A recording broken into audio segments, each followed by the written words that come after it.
said, the goal here is to talk about getting involved and getting started in undergraduate research and creative scholarship at UAF. And really, the things I want to talk about, like I mentioned, are threefold. How do you get started? So what do you need minimally to get started in undergraduate research and creative scholarship here at UAF? What are the opportunities that are there?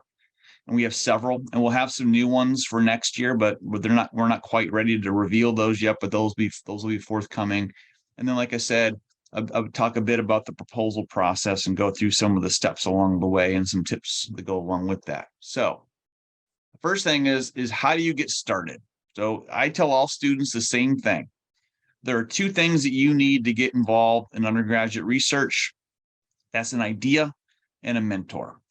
And an idea can be anything. It can be something related to your major, but it doesn't have to be. And one of the sort of myths that are out there, and sort of be a bit of a myth buster today, is that you can only do a project or be involved in a project related to your major. And I'm here to tell you that's not true.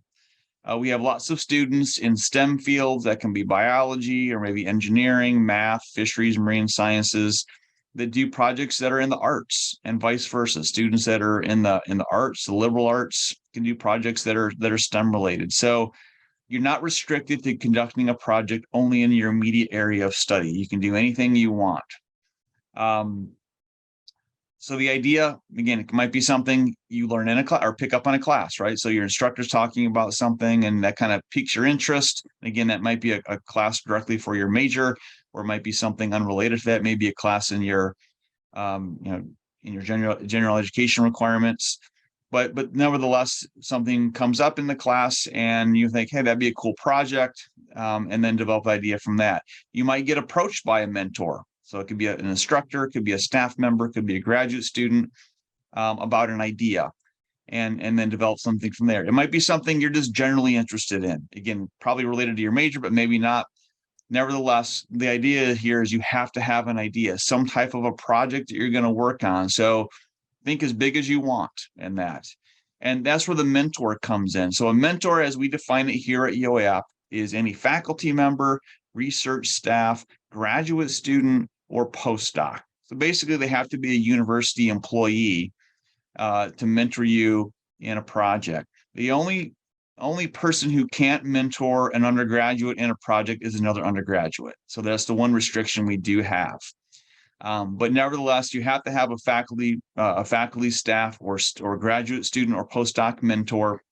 That doesn't mean that you can't also have a mentor with some external entity. So say, for example, and I'm just going to use this one because I'm pretty familiar with it. Say you're working on a fisheries project, and so you have a fisheries faculty member or a fisheries graduate student that's your primary UAF mentor. You're doing the project through the Alaska Department of Fish and Game. And you might have a supervisor with ADF&G that's also going to serve as a mentor in that capacity. So you can have two mentors. I'm just saying one of them has to be a UAF mentor. And we have some students that do it that way. They have two mentors, or maybe multiple mentors, maybe a faculty member and a graduate student. So like the supervisor of the graduate student, and the graduate student's your direct supervisor as the mentor as well. So there's a couple ways you can do it, but the idea here is you have to have those two things. You have an idea and you have a mentor. I wouldn't expect necessarily that you would always know who to go to for a potential mentor, or maybe your idea maybe initially isn't quite as honed in on as what it needs to be. And that's where we can come in. That's where URSA can come in, both myself and Aaron. And so, for example, if you approach us and said, I've got this idea for a project, I kind of want to do X, Y, or Z. I don't know who to go to. I don't know who could be a potential mentor. We can help you find that person. Or you might say, I've got this idea for a project. I don't know if it's really good enough, or I don't know if it's really appropriate, or I don't know if it's got the right scope, or whatever it might be.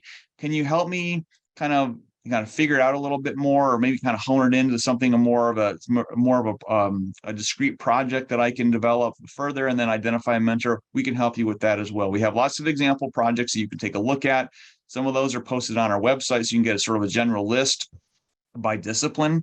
You can also come to the URSA office anytime you want and look through. We have actually a book of proposals, and you can look at proposals and get an idea for the scope of some of the types of projects we've funded in the past as well. So So like I said, the two bare minimum things you need to get started in an URSA related project is you have to have an idea and you have to have a mentor, and we'll help you with that. And we've had several times over the years, students come to us with an idea, some really cool ideas for projects, no idea who to go to. We then have pointed those students in that direction and make that introduction so that you can then sort of have a conversation with the mentor and then see if there's a match there. And sometimes there is, and sometimes there isn't. If there isn't, we'll help you find somebody else. But I can tell you this 100% of the time when students have come to us trying to find a mentor, we've been able to find a match eventually. And then the student can start working with that mentor on the project, because the mentor is going to be the person that's going to oversee the project from start to finish. Start would be the proposal development, get funded, then you're going to do the work, and then you're wrapping it up. And they're going to have a role in that every step of the way. They're going to be reviewing your proposal. They're going to be meeting with you on a regular basis during the project period. They're going to be reviewing any products that you might develop out of that. Could be a manuscript, a paper you're going to publish. It might be a presentation you're going to give. It might be some creative display that you're going to put somewhere. So they're going to play a big role. So some of you are going to have a very close relationship during your project. And so having that match is really pretty important as you're working through your URSA project. A bit about some of the opportunities that we have within URSA before we get to proposals. Some things to keep in mind from an eligibility perspective, and this is currently, it's going to change in the next year. Currently, we say we only fund students that are degree seeking. We're going to amend that a little bit next year to also allow non-degree seeking students with some contingencies to also participate in URSA funded projects. Currently, you have to be enrolled for at least 6 credits. We're going to sort of drop that down a little bit as well. You have to have a GPA of at least a 2.3. Like I mentioned, you have to have a mentor and an idea, and you're allowed 1 award per year, and that's 1 project award and 1 travel award per year. You can't have more than 1 project award. You can't have more than 1 travel award, and we'll define some of those here in a moment. And that's the awards themselves. And if you go to the URSA website, you'll see this award schedule. This is for this current academic year, so fall 22 and spring of 23. We're currently at this point in the process. The summer student project awards are open. We have actually a rolling travel award. I'll talk about that here in a second. We have mentoring awards that's closed. We've already awarded those. We've already community engaged learning and spring project awards. We've already completed those as well. So the spring project awards are actually rolling right now. Students are doing those projects. The mentor awards are currently ongoing as well. Students are working on those projects. We have a McCarthy Award, which is through the library. But currently open right now, we have our Summer Project Award request for proposals. That just opened up last week on the 17th of January. It closes on February 26th. So some of you might be thinking about that, and I would encourage you to do so. Just make sure your proposal is submitted no later than the 26th at midnight. And then we'll review that. I'll talk a bit about that later. We'll make decisions by the 24th of March. So maybe summer is a time period you're thinking about doing a project because it's kind of a more open period. Maybe you're not taking any classes. It's an opportunity for as a sort of a summer job, so to speak. We'll have a couple of other these requests for proposals coming out. There's another one called ITE, Innovative Technology and Education, which will be a little bit later this spring.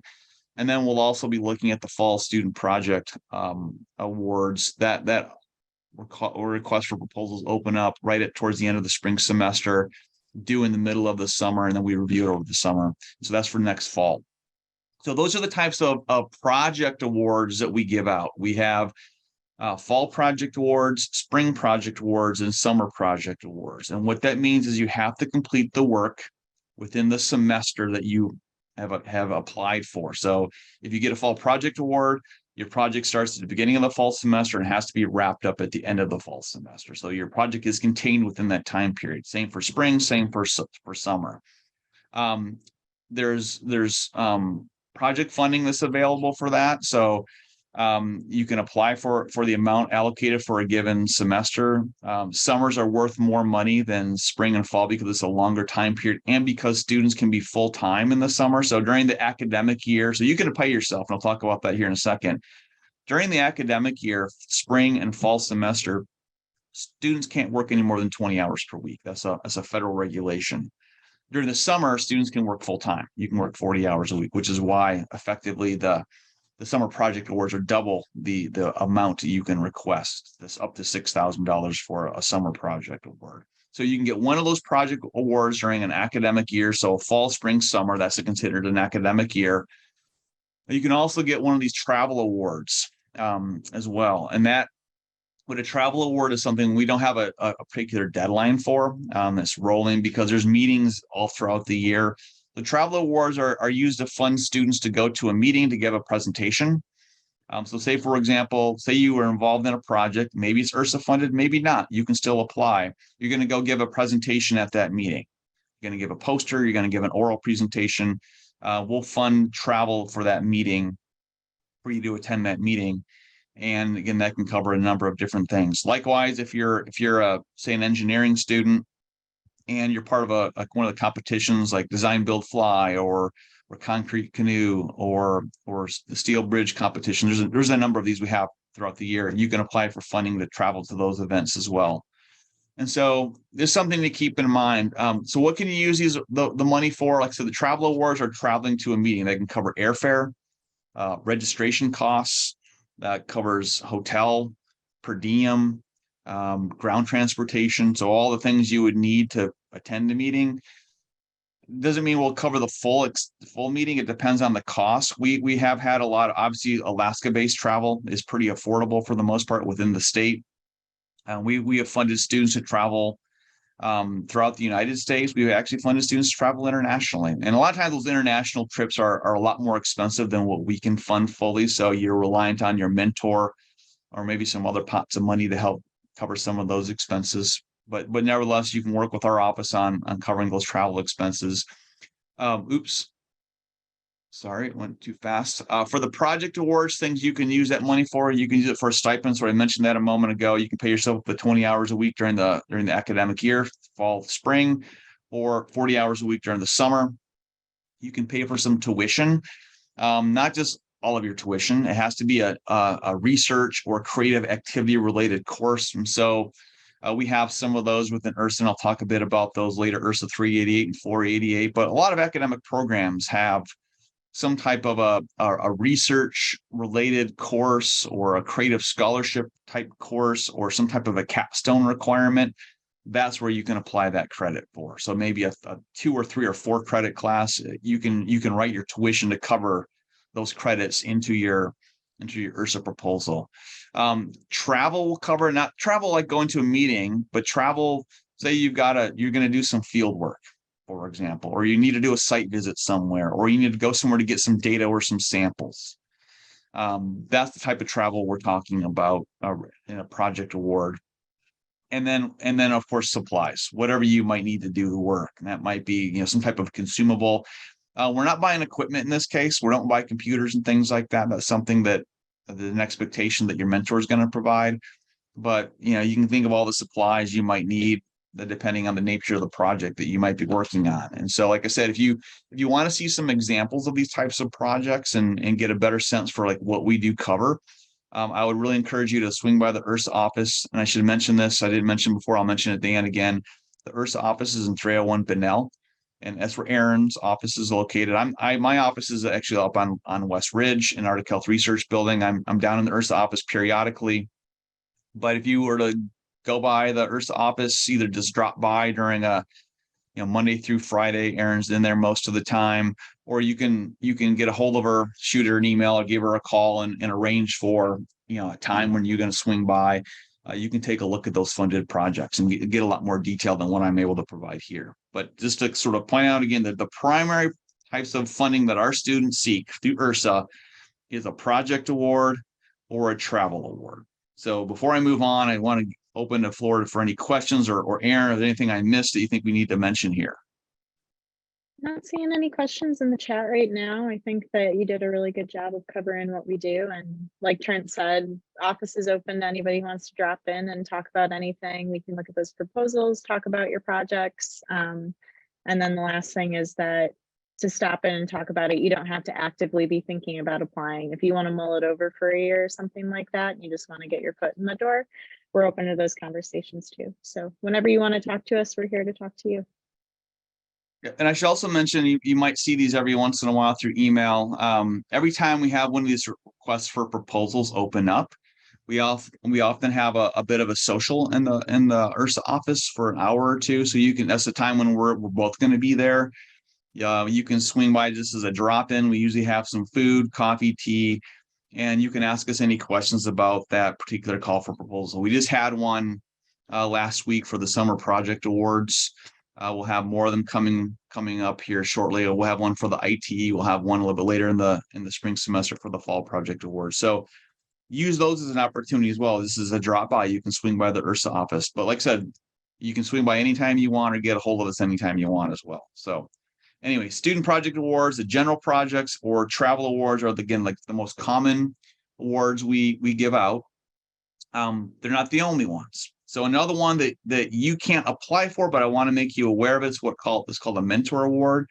So mentors can apply for this. Again, faculty, research staff, graduate students, and postdocs can apply for this. And basically what they're doing is they're writing a proposal to fund students. And so the idea here is they're going to develop the proposal. They're usually due early fall semester. We review them, make the awards, and then they're contacting students in the fall semester to work on these projects. And it might be a single student, it might be two students, a pair, it might be multiple students. That might be an opportunity for you. And that's where I always tell students, developing a working relationship with a faculty member can be really sort of, I think, important and critical, because opportunities just sort of pop up. If you're a good student in a class and an instructor, recognizes that, or again, somebody's a graduate student or faculty members developing a project, and they know that you're a good student and you sort of indicated some interest in doing a project, they might remember that and get a hold of you and say, hey, would you like to work on this project? In addition, we will post those opportunities, whether it's URSA funded or not. We have a link on our website that you can go to that'll give a list of the opportunities that are available. And then Aaron actually sends out emails that have that information as well. So, I know you get a lot of emails, but I would really encourage you to take a look through the URSA emails, because there's some opportunities in there that you're not going to hear about any other way. And so if you miss them, then that's a missed opportunity. So mentor awards are an opportunity that might be something you get a chance to be a part of at some point in time. We have what's called community engaged learning awards. And so the amount there is going to change for next year. So don't worry about that. And that one's closed right now anyway. But for students that are interested in working with a mentor on a community engagement type of a project, there's an opportunity. We're gonna work on sort of revamping this one a little more to get more community partners involved. So it might be something like, say, working with the Fairbanks Food Bank, for example, Fairbanks Community Food Bank, or there's a number of community type operations throughout the Fairbanks area, or it could be outside of Fairbanks for that matter. But most of the ones we've funded in the past have been related to Fairbanks to solve some type of a community need or community-based problem. And so that's an opportunity that might be there that you might think about that you can work on for a project. We have what are called the ITE awards. These are open for anybody. So the Innovative Technology and Education Awards. So any faculty, staff, or student, undergrad and grad student, can apply for these for some type of equipment, pieces of equipment, or some type of technology, software, for example, computers in this case, that could be related to research and or education. So classroom activities, for example. And so if there's something that you might need for your project, and it's a piece of equipment and it's something we don't already have at the university, or your mentor doesn't have, or your department or college doesn't have, this might be an opportunity for you as well. And that one's going to be opening up relatively soon. So that's something to keep an eye on moving forward. I mentioned before I move on that we're going to roll out a couple of new calls for proposals in the fall that are specific. We're working on one involving climate change, and then another one on wellness and sense of belonging and sense of community. And so look for those. Though we're working on them currently. There'll be something probably popping out on those either later this semester or over the summer. So we have some general, like I said, the student project and travel awards, which are very general. You don't have to have something specific, identified target areas for those. And then we have the more specific ones like community engaged learning, like the ITEs, and like these other new ones we're going to come out. with. Just to give you some sense of the amount of funding that we have. And so I kind of broke it down here. We have student project awards, which includes the travel. And we didn't have a lot of travel last year. This is for the last academic year. So fall of 21, spring of 22, pandemic was still going on, so there wasn't a lot of travel. So this mostly just the project awards, the mentoring awards, community engaged learning, and the ITEs. And so this is the amount of money that we gave out and the number of awards we gave out as well. We often have more money than we actually spend in most cases. And so we're always encouraging more folks to submit proposals. Doesn't mean you're going to get funded because we do have a review process. But if you don't submit a proposal, you're not going to get funded. So I'd encourage you to submit one along the way. And I think you're, I'll give you some ideas here to think about as you're submitting the proposals. But definitely submit something along the way. So just to give you some, I just want to give you some sense of the magnitude that we can fund. And like I said, we have significantly more funding than what's listed here. We had a question from a student. They're an undergrad working with a graduate student, and they're wondering if an URSA project might be a good fit for an internship requirement too. Depends what you're doing. And that's where talking to Aaron and or myself can come in handy. So potentially it depends on what the nature of the internship is. If it's something where you can kind of do something. So the way we define undergraduate research and creative scholarship at UAF, it is the creation of new knowledge or the creation of a new product. So if your internship is doing one of those two things or both of them, then yes, we can do that. If it's not, then we might need to kind of think about a workaround we can have. So potentially, yes, that is something that could fall into our wheelhouse. This depends on what you're actually doing. So in that case, I'm not sure who asked the question, but I would encourage you to come talk to Aaron and or myself, and we can kind of, you can give us some more information, then we can work with you on figuring out how we can make that happen. Good question. Awesome. Then we just had one second one come in. And so students that have an area of interest and are looking for mentors, yes, we do help find mentors for students to reach out to. Trent and I know a lot of mentors on campus and who have been involved in undergraduate research. So if you have an interest and aren't really sure who to reach out to, definitely send us an email. Yeah, that's one of the things we're here for. Like we recognize that you don't know everybody. It's hard to know all the faculty, research staff, grad students that are out there. We have access to resources where we can figure that out. And then again, the key thing is making a match that's going to work. So there's forming a relationship with somebody, developing a working relationship, and so there's a couple things. There's an expertise component that's part of that, but also everybody works differently with different people. So we want to make that kind of a match as well. So we'll ask you some questions. Like if you said, here's an area of interest I want to do a project in, that's important to know. But also we'll ask you some questions about what are you looking for in a mentor? Are you looking for a mentor that's very hands-on, very hands-off? What type of working style do you have? So we can make that match work. So there's something to keep in mind if and when you ask us about mentors, we're going to ask you a lot of questions too. So again, the goal is to find you the best possible mentor possible so that we have a successful development of a relationship. Good questions. Anybody else?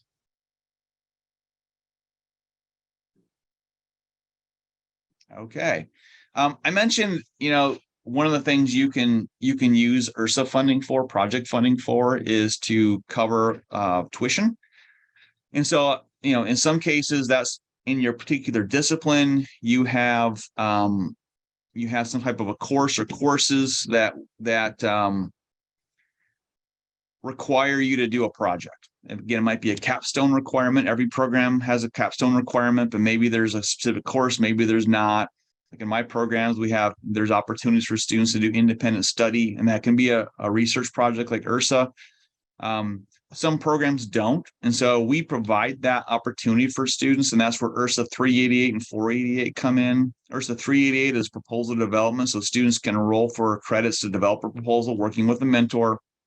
And then they submit that proposal at the end of that time period.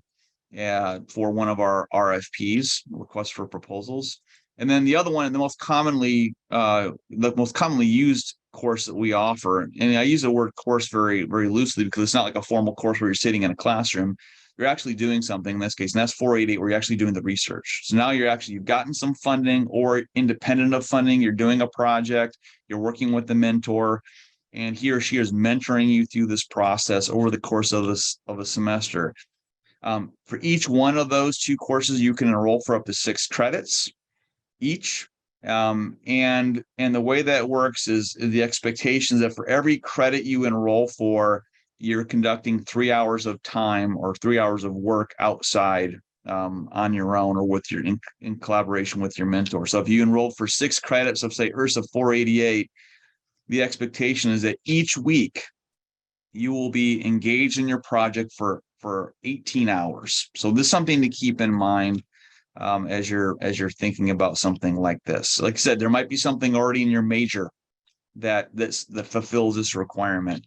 Another one I'll mention is what's called MRAP. It's the Museum Apprenticeship Program. There's a 200 level and a 400 level version of this, 288 and 488.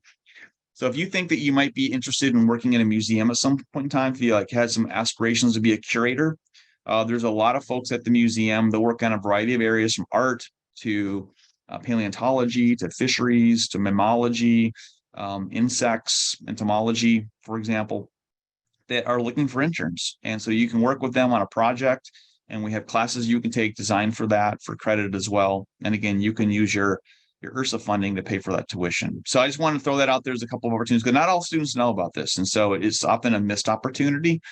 But that's where you're working with your advisor can be really handy, because you learn about not only what's available in your program, your discipline, but also what's available outside of your discipline. Any questions on research courses before I move on?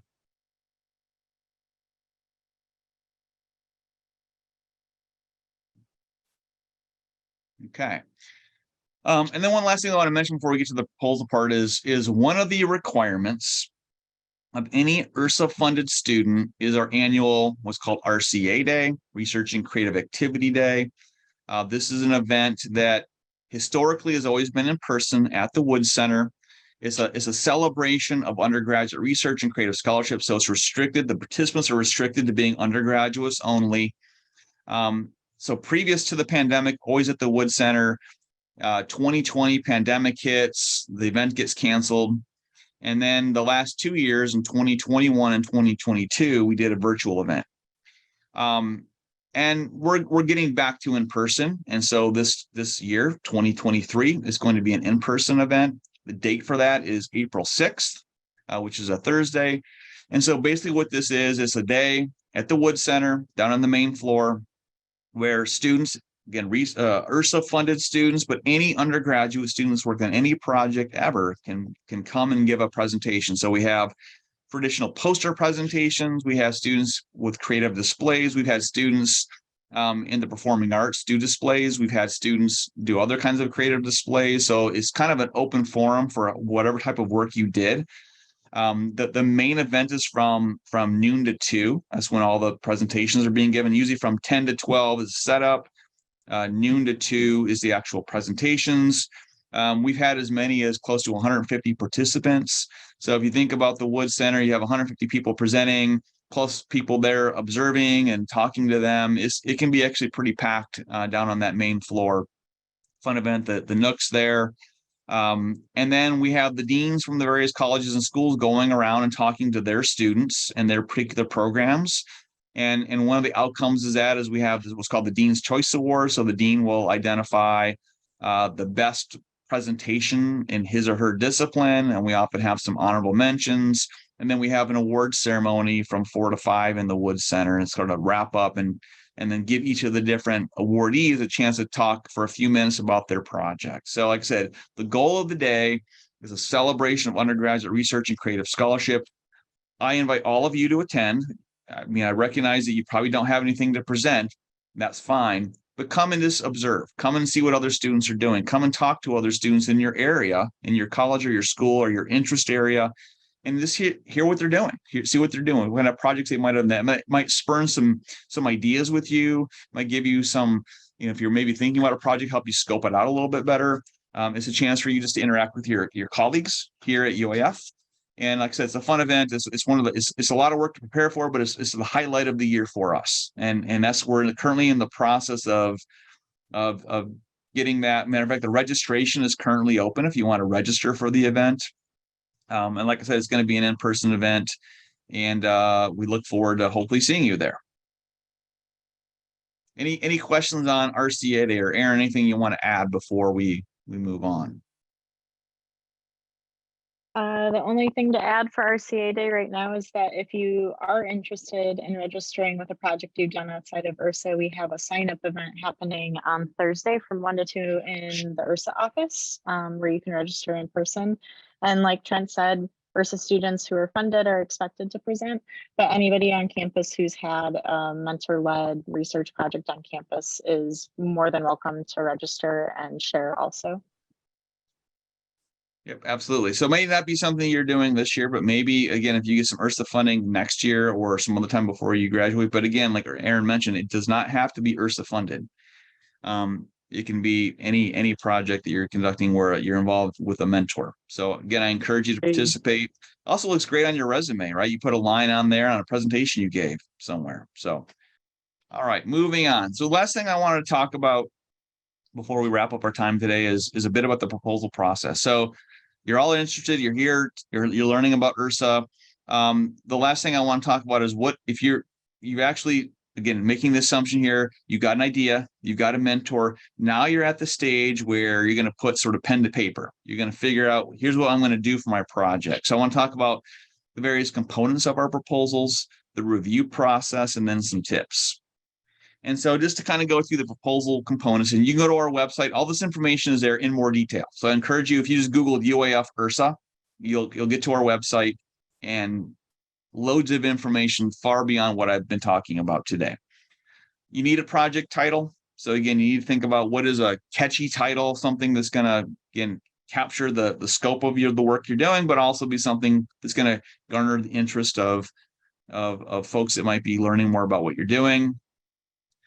We often request a short description of your project. This is 50 words or less. This is something we actually put on the website. So if you get funded, this is going to be, we'll list out the title of your project, your name, and the short description of your project. This is something for the website. We request a short abstract, so a 200-word or less overview of your project. Again, it's more in depth than the description. But it's not a full in depth of your project. Obviously, it's a short overview. What is the background? What are the objectives, or what are you trying to accomplish? Maybe how you're going to do that, what your anticipated results might be. We do want students to submit as part of the proposal a background and significance. Why are you doing this research? What's the importance of it? That can ideally be within the context of the existing literature. So if you think about scientific proposals are often cast within that context, but it doesn't have to be. If you're doing a project on fine arts or performing arts, you might be talking about some other significant. Why is this project important? What is the justification for it? What is it going to do to help you with your learning objectives? That ties into the goal or goals, the objectives, the hypotheses. You don't have to have all of those. Again, it's very project specific, but you need to have what's the, again, one line reason you're doing this project. What are you trying to accomplish here? So again, there might be an overall goal for the project, one or more objectives, one or more hypotheses. Again, you don't have to have them all. I also want to mention here, you notice everything's word limited. We don't want students to submit a 10-page, 15-page proposal. It's too tedious for the review panel. So we're limiting you in terms of what you're going to write. So it's something you want to keep in mind as you're developing your proposal, is the word limit, because you can't submit something over the word limit because you're entering these in section by section. There's what's called the design and methodology section. So what are you going to do? So you've told us about what you're going to do. Here's what I'm trying to accomplish, but how are you going to get there? What are you going to do specifically? So it might be, again, an experiment. It might be some field work. It might be some kind of creation you're making. It might be a survey. How are you going to collect information or create some product what are the steps in that process? And so we want you to outline that in 300 words or less. What are the anticipated outcomes? So what are you hoping to accomplish in terms of generating some new information, i.e. data, or some type of a new product? What are you going to get as an end result? What is the final products that you're going to generate from this? Again, new information or some tangible item that's going to be an outcome of this. This next one is a really critical one, and I want to spend a few moments talking about this. This is something that we've seen some really great proposals that can get disqualified at this step, and that's the mentoring plan. Again, you're working with a mentor, faculty member, grad student, postdoc, research staff member. You have to identify a plan for working with that mentor during the project period. So, are you going to have some type of a timeline? Yes, you need a timeline. So the project starts, as an example, spring semester, start of the spring semester, is going to end at the end of spring semester. What is the timeline you're going to follow over that semester and working with your mentor? Week 1, week 2, week 3, or every other week, or some frequency. And when you meet with your mentor at whatever that frequency is, weekly or every other week, those are the sort of primary options. Anything less than that's probably not enough, given the fact that you've got to complete this in a semester. What are you going to do for each of those meetings? Are you touching base? Are you going through the literature? Are you talking about how you're going to accomplish this? Are you looking at the data? Are you doing some analyses? Are you working through products? I mean, what is it you're doing exactly? And as every step of the way. And that's where working with your mentors, you're developing a proposal is really critical. This proposal you're putting together, before you submit it, your mentor needs to see that. We've had, unfortunately, examples where a student will submit a proposal that their mentor has never seen before. That's not going to be a successful outcome. So make sure you work with your mentor on this. And then the last thing is the budget justification. So what is your budget, right? You've got a dollar amount you can spend up to. And so again, what do you need for your time? What do you need for tuition? Maybe you don't have any tuition. Maybe you need some money for supplies. Again, that travel for field work or getting the information. And again, working with your mentor on that is going to be key. I encourage students always to spend the maximum amount you can for a given award. And again, each award is a little bit different, so make sure you see what that is. You don't get extra points for not spending all of the amount. So it's not like if I spent half what I can, my probability of getting funded is going to be greater. No, it's not. So spend it all. And it's got to be something related to the project. You can't be frivolous about it, but nevertheless, you don't get extra points for not spending it all. So I would encourage students to think fully about the project. We can't give you more money after the fact. And you've got to spend within the amount you have available. So you can't overspend. And if you underspend, then there's all kinds of things we'll work through on that. That's nothing for you to worry about. But we definitely encourage you to spend the full amount. And again, working with your mentor on that is going to be key as well, because I recognize that for most students, you've never developed a budget before. And it's a great skill to develop, because you're going to have to develop budgets later on in life for a number of things you're going to do. Whether it's buying a house or buying a car or something else. So those are the main proposal components you have to work through. And it's like I said, that's where coming into the URSA office, asking Aaron if you can see proposals in your discipline area that you're interested in can be really important and really, I think, really helpful, because you get to see what a funded project looks like, and you get to see what the various components look like more specifically, and that can, I think, help you as you're developing your proposal. Any questions on that before I talk about the last couple of things? I know we're getting 15 minutes left. So we did have a question come in. The question is, are students allowed to do projects with peers? Yes, you can work with other individuals on your project. Absolutely. So you would define that up front. So it might be, so yes, you can do a single person project, probably our most common type. You can be pairs. We have some of those. It can be group projects. So any one of those. Usually when you have as you go from a single project to a pair or a group, the amount of money available increases, but not infinitely. There's a cap on that ultimately. And as a group, you have to spend within that limit as well.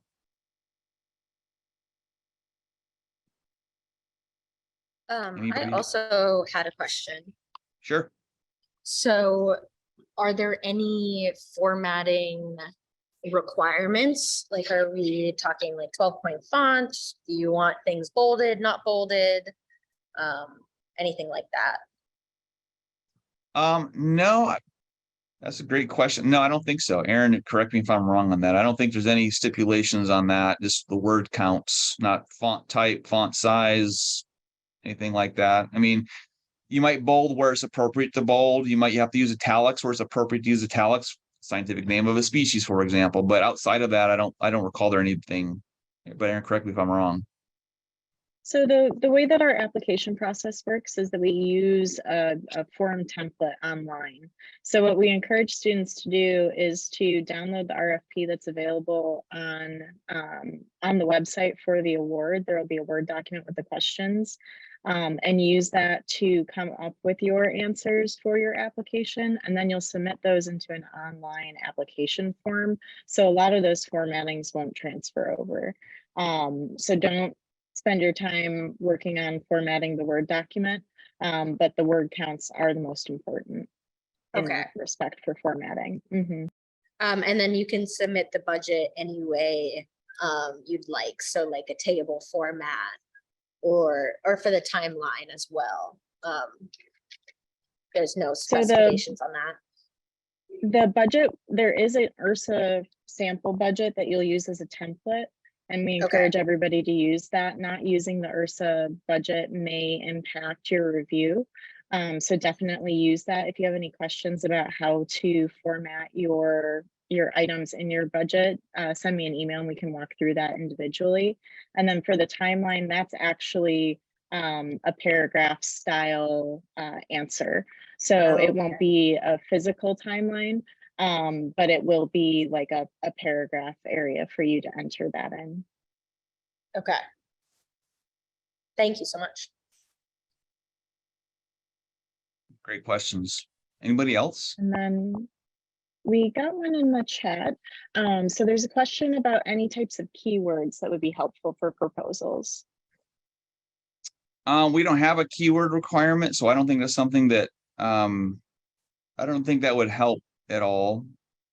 If I'm understanding the question, like, do you need to provide like, I mean, I've seen proposals where you have to add like 3 to 5 or 7 keywords. Is that what the question is referring to? Yeah. Okay, the thumbs up there from April. Yeah, I mean, I took a project management course in the hopes to kind of bring my lived experience to my tribe. So I know that there were keywords and things like that for some of those grant funds, and that is what the question was about. Yeah, I don't think that's, I mean, you know, I've seen that before, like in very like discipline specific proposal requests. Because we're open for any discipline here on campus, right? Ranging from, occupational endorsements up through baccalaureate degrees, STEM fields, non-STEM fields. I don't know that wouldn't be something that I think is going to give someone a competitive advantage or not a competitive advantage. So I wouldn't worry about keywords for what we're doing here. Okay, so a couple things. So you've written your proposal, you submitted it, and now it's going to be reviewed. And the way this works is, so again, we have a given RFP. Again, the most common ones, spring, summer, fall, but we have the other ones as well. Depending on the particular request for proposal, we can receive anywhere from 25 to 70 proposals, sometimes a little bit less, never any more than 70. We've had as many as 70, which is kind of a lot for us to review. But we get a fair number of proposals. We can't fund them all. We don't have that much money. We have money, but not that much money. So it is competitive, right? That's a key thing. It is competitive. We're going to fund, anywhere from, again, this is on average, 8 to 12 proposals per cycle or per request. Sometimes a little bit less, sometimes a little bit more. Again, depends on a number of different factors, but the point I want to make is it is a competitive process, right? You're not everybody's going to get funded all the time. So what we do is we have an URSA review board that consists of faculty, and each proposal is going to be reviewed by 4 faculty members that are somehow tied to UAF. So UAF faculty And the way we try to allocate the projects is that for every single proposal, 2 of your faculty reviewers are going to be in a STEM field, and 2 of your faculty reviewers are not going to be in a STEM field. And that way, you've got a sort of pretty broad swath of reviewers, again, across disciplines. And we give them a scoring rubric that they're going to look for a number of things. And you can look on our website to take a look at that. And so you know exactly how you're being evaluated. We also ask them to provide written comments. And so each proposal gets 4 reviews. And then what happens, the review panel sends back in the review scores and the feedback. Aaron collates all of that, puts together the scores, and it basically generates a ranking system. And what we do is now I'll mention this is low score wins. It's like golf. So low scores, you don't want high scores. And we just kind of tick down the list until we run out of money for that particular request for proposals. And then we can't fund any more. And that's kind of how it goes. And like I said, that's the sort of typical process. And so the last thing I'll mention tied to all of that is, it can be a fine line between successful funding and not successful funding. And what I always tell students is that, awesome if you get funded the first time around, but don't get discouraged if you don't, because there's opportunities to submit this again. Again, we have 3 of those general calls for proposal a year, right? We have the fall, spring, summer, and we have the special ones as well. So some things that I've observed, I've been the director for URSA. I was co-director for about a year and a half, and I've been the sole director since summer of 2016. So I've done this a few times. But some things I generally have recognized that can make a difference in being successful. Make sure you address every single proposal component thoroughly. I've seen a number of cases where a really good proposal can get sunk because one of those sections, the mentor plan, the anticipated outcomes, the design, the objectives, whatever, there's just not much there. They sort of scrimped on that part. And so it's not very well developed. They get a high score for that particular category. And it only takes like 1 or 2 high scores to kind of take you out of contention. So make sure you develop everything and work with your mentor, take a look at existing projects we funded so you get a sense for what a successful project looks like in your discipline area. That can be a big help. Review all the evaluation criteria and make sure that you've addressed everything. And so again, you can go to our website, follow this link, or you just go on our website and look for it, but you'll see the evaluation criteria. So you know what that rubric's going to look like. You know what you're being evaluated on. Pay attention to the small stuff like typos and things like that. You don't want to have a sloppy proposal. You have a great proposal, but it's not well put together and it can be disqualifying. Write for a general audience. This is one of the key pieces of advice I will give you. I mentioned that the review panel for every proposal, 2 STEM, 2 non-STEM. If you write a proposal that's for a particular discipline in their language and that technical jargon, there's a high probability that you're not going to receive a good score on that, because if someone can't understand that, then because your review panel's not in that discipline area, then you're probably not going to get good scores because it's hard to understand. And so I always tell students, write this proposal like you're giving it to your parents, assuming your parents aren't doing something in your discipline area. You want to write it general enough so that somebody who doesn't know anything about this topic can read it and understand it. So that takes a little bit of work. And then the last thing I'll mention is that if you don't get funded, and there are going to be proposals that don't get funded, don't get discouraged. Throw your hands up and say, well, I guess I can't do undergraduate research. Instead, take the feedback we give you, because we'll give you feedback. Work with your mentor, work with us, revise your proposal, resubmit. The probability of getting funded the second time around is significantly greater than the first time. So like I said, take the feedback and use it and revise the proposal so that the next time around you're going to be more competitive. You're probably going to get different reviewers. That's fine, but these are some things that can make a big difference. And like I said, I've seen students that submit the next time around and they get funded. So I would definitely encourage you to do that. So that's all I had for my presentation. I know we've got a couple of minutes left. Here's our website. So if you can go to our, or let's say you just Google UAF URSA, you'll get there as well.